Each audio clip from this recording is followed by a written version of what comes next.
Celebrities in the basement, the place to be.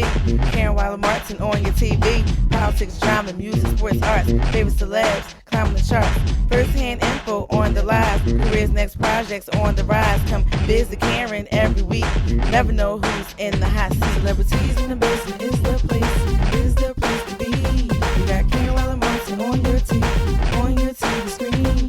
Celebrities in the basement is the place to be.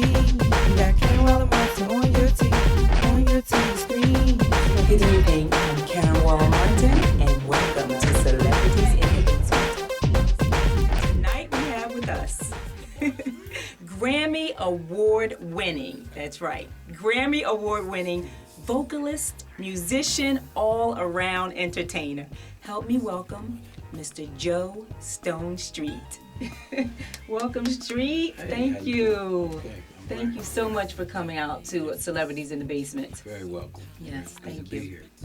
Let's start at the beginning. I believe you were born and raised not in Philadelphia, in Ohio? I was born in Cincinnati, Ohio. Yes. So, Mhm. Some people call it Midwest. Okay. That's Mhm. my place of birth. Yes. Buckeye State. Mhm. Yeah, so that's where it all began for me. Okay, and your roots actually go back to gospel, correct? Most definitely. Mhm.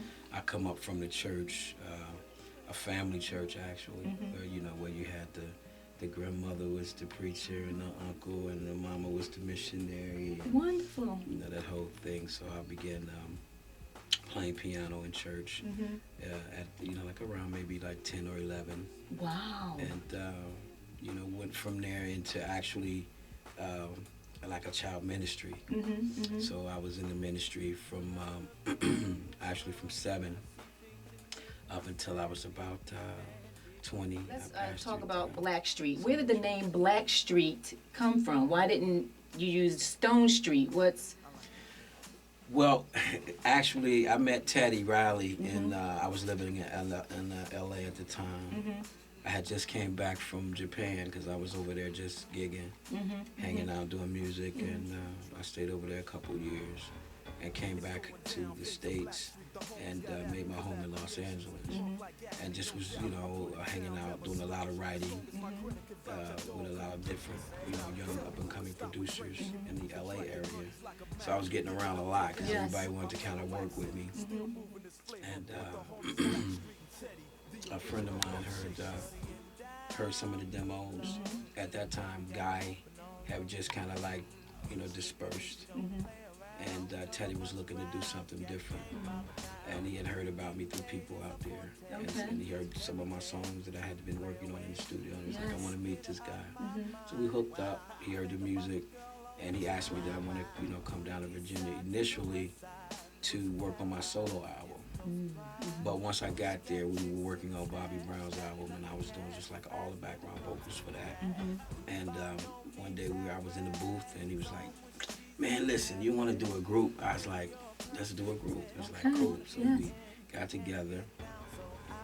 Chauncey, which is the guy in the group that's called Black. Yes. He was already in Chauncey Virginia. Black. Yeah, Okay, he was already in Virginia.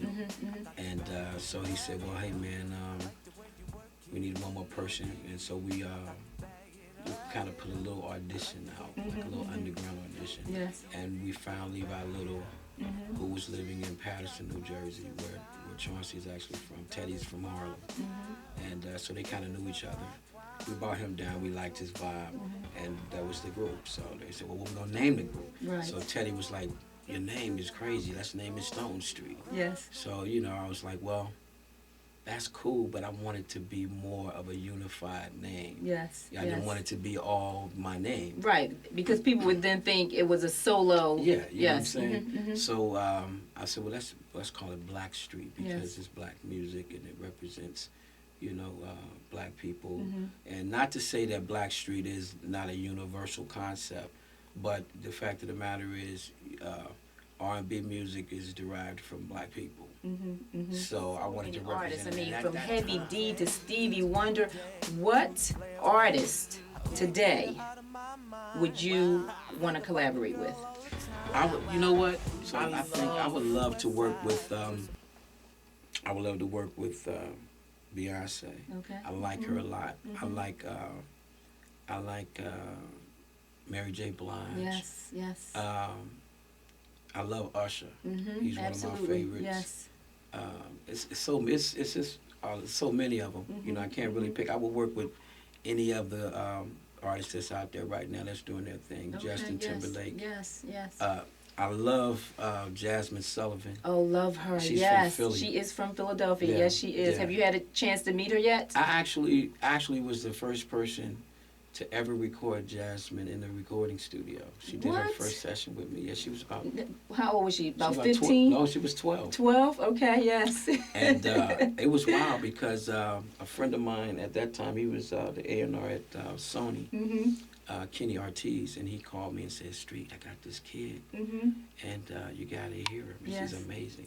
She's a church kid, Yes. and you know her mama kind of is like, you know, it's kind of like her manager, and we're very interested in her, and I want you to just get with her, work with her, and so she came up. I was working with a young producer named Kenny Luck at the time, who was the bass player for Boyz II Men from Philly, Yes. and we had a company together, and she came out. And this little, you know, chubby kid with braces, intense at times. Yes. Now, right back here on Celebrities in the Basement on Channel 7 WWJT. Celebrities in the basement, the place to be. Karen Martin on your TV. Politics, drama, music, sports, arts. Favorite celebs, climbing the charts. First-hand info on the live. Careers, next projects on the rise. Come visit Karen every week. Never know who's in the hot seat. Celebrities in the basement is the place.